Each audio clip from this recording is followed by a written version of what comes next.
Hello, hai, Assalamualaikum dan salam sejahtera. Dalam video pada kali ini, saya akan menerangkan mengenai ujian psikometrik untuk pembantu penguatkuasa grade KP19 untuk Kementerian Perdagangan Dalam Negeri dan Kos Sara Hidup.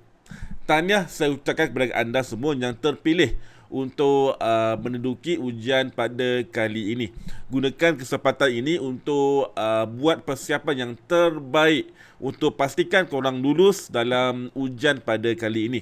Jangan risau, saya akan membantu anda semua dengan menerangkan apakah persiapan yang korang boleh buat untuk memastikan persiapan exam korang semua menjadi yang terbaik berbanding dengan orang lain. Nama saya adalah Megat Syafrizul. Pastikan korang tidak skip, tidak close video ini sebelum habis sebab ada banyak info yang akan saya kongsikan kepada korang semua.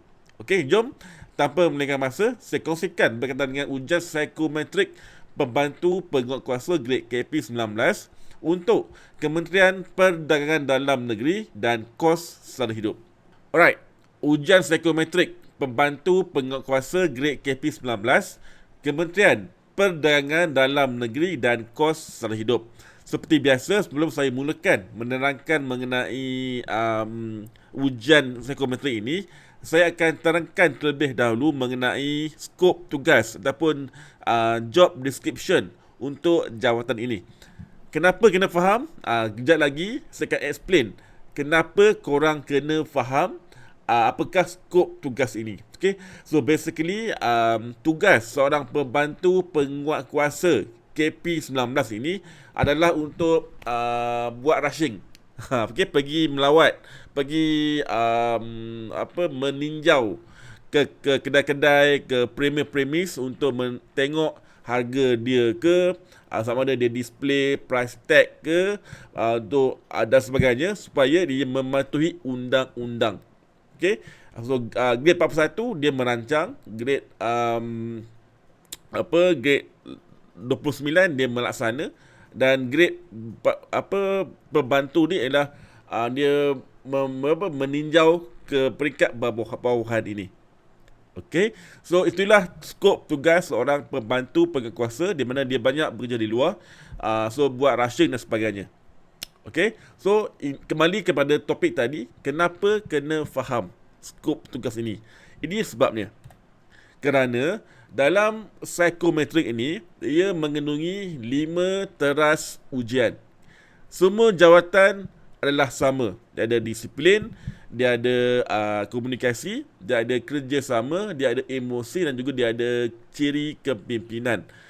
So apa yang membezakan antara setiap jawatan adalah dari segi teras yang hendak difokus.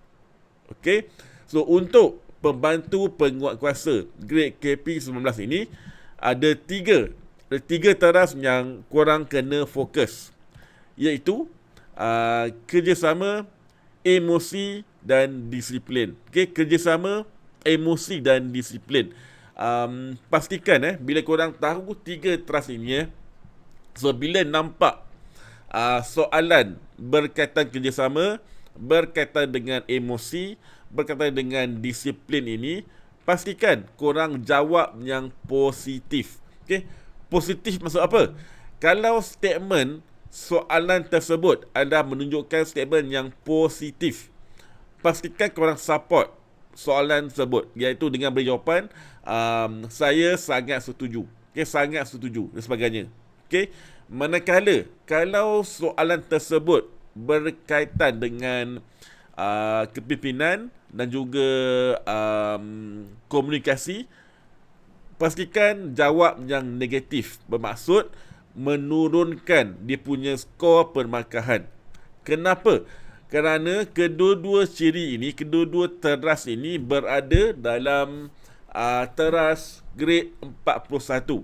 So korang grade 19 ini tidak perlu tekankan dekat kedua-dua teras ini. Okay, so itu cara sebenar yang membuatkan anda lulus. Okay, jangan salah faham. Okay, sebab mungkin anda pernah dengar sebelum ni ujian psikometrik kena jawab positif itu semua. Okay, Sebenarnya tidak ujian psikometrik ini adalah untuk menentukan korang sesuai atau tidak dengan jawatan tersebut. So tak perlu nak jawab positif untuk semua bahagian. Okay? So jawab positif untuk 3 saja, iaitu kerjasama, emosi dan disiplin. Saya ulang, kerjasama, emosi dan disiplin.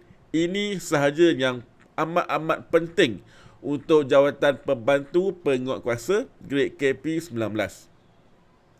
Clear? Kalau kurang faham, boleh terus tanya di ruang komen. Okey, jom saya teruskan. Okey. Kalau tadi saya tunjukkan apakah teras yang perlu difokus. Sekarang saya tunjukkan contoh. Okey, contoh soalan untuk setiap teras ini.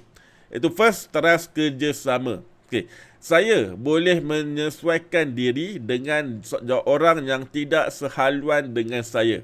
Okey, kalau korang lihat statement ini statement soalan ini adalah statement yang positif. Bermaksud korang boleh join mana-mana orang walaupun dia against korang, dia tak sehaluan korang. Okay, so untuk jawatan pembantu penguatkuasa, pastikan jawab A, sangat setuju sangat setuju. Okay, ini khas untuk pembantu penguatkuasa saja. Manakala kalau untuk jawatan lain, korang boleh jawab sangat tidak setuju. Okay, so untuk jawatan pembantu penguatkuasa KP19, pastikan jawab A, sangat setuju. Okey, seterusnya. Disiplin. Okey, saya akan memberhentikan kenderaan di lampu syarat merah walaupun ketika itu waktu tengah malam yang tiada kenderaan lain pun di atas jalan. Okey, nanti mudah saja kan? So, perlu jawab A, sangat kerap. Menunjukkan korang ni seorang yang sentiasa berdisiplin di atas jalan raya. Okey, seterusnya. Emosi. Ingat tadi korang kena skor kerjasama, emosi dan disiplin. Kena jawab positif. Okey. So ini soalan emosi. Okey.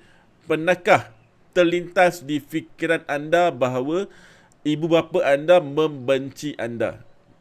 Lihat Okey, statement ini. Okey, statement ini adalah statement yang negatif. Ingat statement negatif. Kalau statement negatif, korang perlu tunjukkan sikap positif korang. Okay? So, kena jawab sangat tidak setuju. Iaitu tidak menyokong statement yang negatif ini untuk teras emosi. Okay, teras emosi, pembantu penguatkuasa kena positif. Kalau statement ini statement positif, jawab A. Kalau statement ini adalah statement yang negatif, jawab E, sangat tidak setuju. So, untuk kes ini, kes pernahkah terlintas di fikiran anda bahawa ibu bapa anda membenci anda? So, anda perlu jawab E, sangat tidak setuju. Clear? Alright. So, ini antara penyebab, antara faktor yang mendorong kenapa orang lulus, kenapa orang gagal adalah dari segi persediaan. Okay, so anda perlu buat latihan yang banyak. Sebab dengan latihan yang banyak sahaja, korang akan nampak pattern soalan kerjasama, pattern soalan emosi dan juga pattern soalan disiplin. Ini amat penting. Kalau korang tersalah letakkan kategori soalan tu, soalan kerjasama, korang letakkan dalam kategori kepimpinan, soalan emosi, korang letakkan dalam kategori komunikasi, memang habis. Memang habis. Sebab tu kena buat latihan yang banyak untuk pastikan korang nampak pattern soalan kerjasama, pattern soalan emosi dan juga pattern soalan disiplin. Dia ada macam keyword untuk setiap soalan ini. Macam mana tahu keyword tu? Kena buat banyak latihan. Cuba cari seberapa banyak soalan latihan yang boleh untuk korang buat latihan dan seterusnya boleh nampak dia punya pattern soalan tu. Tapi kalau korang tak tahu dekat mana nak cari koleksi soalan tersebut. Okey, pastikan korang dapatkan koleksi soalan ini. Okey, dalam koleksi soalan ini, di mana ini adalah rujukan yang saya sendiri buat, saya sudah masukkan 200, 200 contoh soalan ujian psikometrik. Okey, ada 200 contoh soalan psikometrik di mana setiap soalan ini kami berikan jawapan berserta dengan penerangannya sekali. So mudah, tak perlu korang nak cari di merata tempat. So hanya dapatkan rujukan ini dan terus buat latihan. InsyaAllah korang akan nampak pattern soalan komunikasi, pattern soalan kerjasama, pattern soalan emosi dan juga pattern soalan disiplin. Okay? Okay, ini adalah rujukan versi terbaru, versi 2024. So, rujukan ini adalah dalam bentuk e-book. So, korang akan dapat link download selepas korang dapatkan nanti. Okay, terus pergi ke link ini www.ujianpsikometrikonline.com untuk dapatkan rujukan ujian psikometrik ini. Okay, atau korang boleh terus klik link yang saya ada letak di ruangan komen di bawah video ini. Alright, so saya harap korang dah faham macam mana dan apa yang korang boleh buat untuk lulus dalam ujian psikometrik ini. So, pastikan korang buat persiapan yang terbaik dan seterusnya buat latihan yang banyak. InsyaAllah korang akan nampak dia punya pattern macam mana nak lulus ini. Okay? Kalau betul-betul serius nak lulus, pastikan dapatkan rujukan ujian psikometrik sekarang dengan klik link yang ada saya tinggalkan di ruangan description dan juga di ruangan komen di bawah video ini. Okay? Alright, jumpa lagi dalam video akan datang. Korang memang terbaik. Assalamualaikum.